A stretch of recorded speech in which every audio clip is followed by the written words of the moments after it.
that it is only through development that people, the differences between income, the income disparity can be bridged. Unless that kind of a spread is given for development, that kind of resources are shared for every such developmental activity, the disparity between haves and have-nots will never ever get bridged. And for a state like Jammu and Kashmir,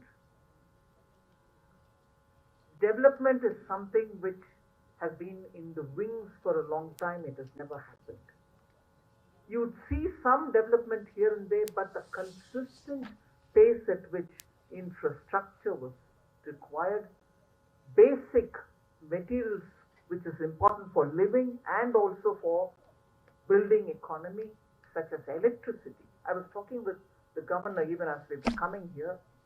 The capacity, the potential capacity that J&K has is about 20,000 megawatts. Imagine what a state which can produce that kind of power can do for itself and for using it as a product. If you as J&K are able to produce that much, you're able to sell it to the rest of the country and also with that money be able to do a lot more for our own people. However, that capacity has never been fully exploited. And as a result, the potential exists, but the power generation not coming up over the years has denied J&K its own developmental goals. Without basic supplies of electricity, for a beautiful state like this, for a potential ridden state like this, development has always been at its bare minimum. So when Prime Minister's goal or that guiding principle is Sabka Saath, Sabka Vikas, Sabka Vishwas and Sabka Prayas, you have all the prayas, you have all the Vishwas, but if you don't have the required endowments for it, development is not going to be achieved as much as we want. And that is where it is important now for J&K post the abrogation of 70 to get that which has been denied to the common Kashmiri citizen, the facilities, the development, and therefore make all his aspirations come true. There is no point if it is kept like a small oligarchy of people are holding every resource and denying the ordinary citizen. And that is where you find the ordinary citizen today when democracy is allowed its full play, participation in electoral process. You find them happily, actively engaging in spite of calls which tell them, no, you can't. Because the people want to grow. Their aspirations are there to be realized. And that is nothing unusual for a common citizen. It is his common aspiration. Every citizen should have to be given a space. And that's what is being given post the abrogation of 370. And in that we cannot afford to have any delay. I would therefore in fact say the more active engagement that the two boards undertake, and here I would like to inform through the media and through all the invited guests, there are about 250 principal commissioners of income tax all over the country.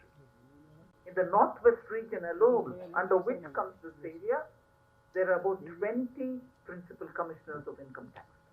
This shall be the 21st, and therefore all over the country this shall be the 251st principal commissioner of income tax, and for which I'm glad to hear from the director, from the chairman CBADT, that an officer with good experience in Mumbai is now brought in here.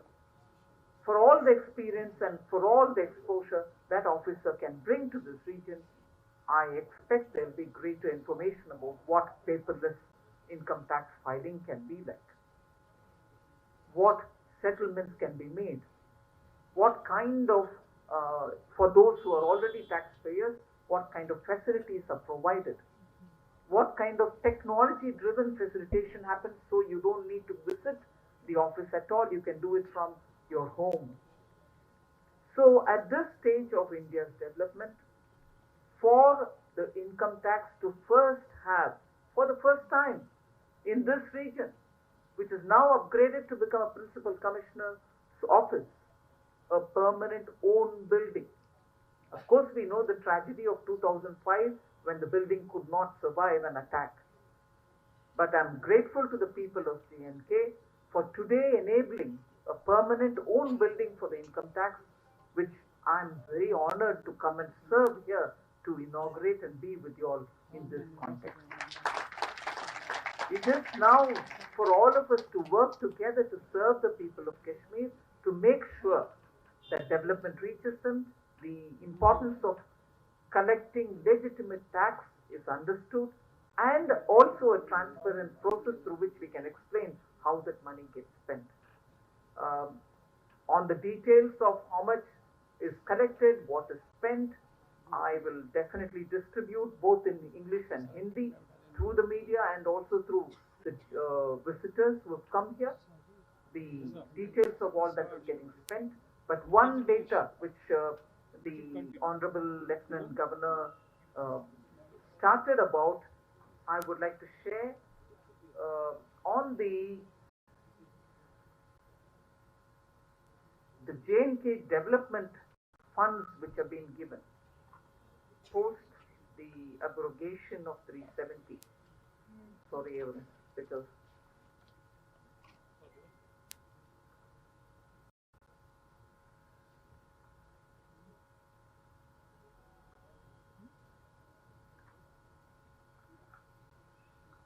I'll probably list out the kind of projects which got completed under PMTP, and that itself will probably expand on how much has been spent.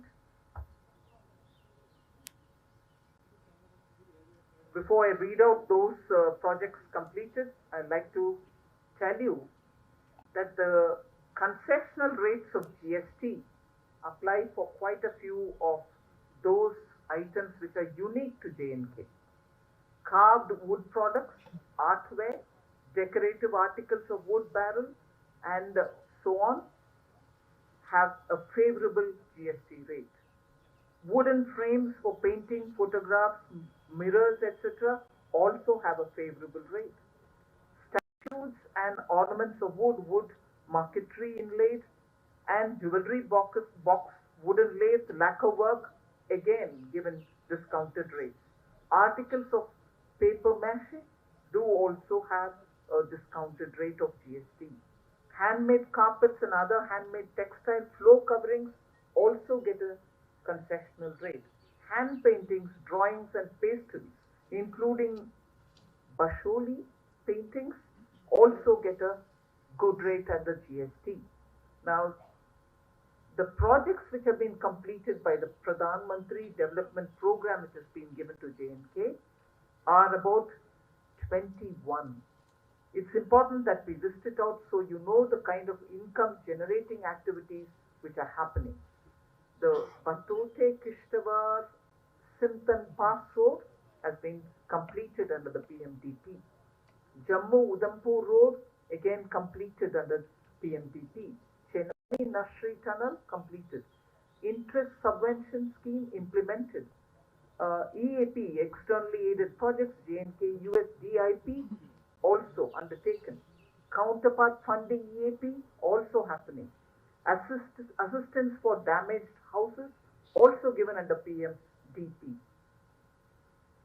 POK and CHAMB DPs, Displaced People's assistance which have been extended, have also been completed under the PMDP.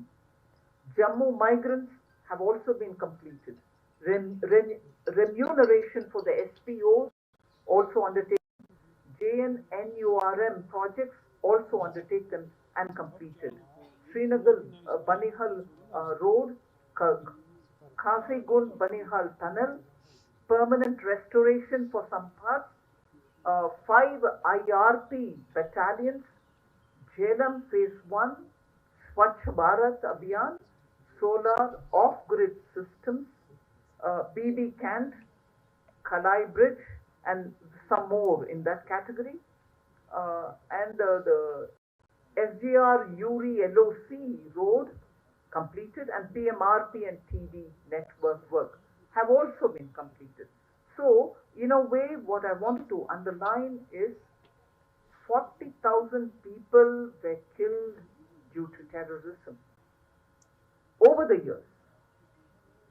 A land which is otherwise very peaceful, beautiful, had spent so many years in this very heart crushing, tragic phase of development.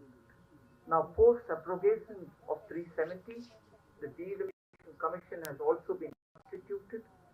DDC polls have shown that the people are looking forward for aspirational meeting of their dreams, and therefore, I would want to tell you, in the context of dedicating this building, LG Honorable Manoj Sinhaji was right in saying the building dedication is only a nimitta. It is only a guise. It is only in that bahana that I am doing this. But the larger issue is reaching out to every person in Jammu and Kashmir, giving his due or her due to the person. The development which has been denied for the last 70 years now be reaching every citizen of the state.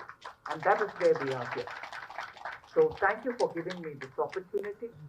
And I hope the officials here, both of the CBDT and the CBIC, will do their maximum best to reach out to the people and help them to understand how best services can be rendered by you.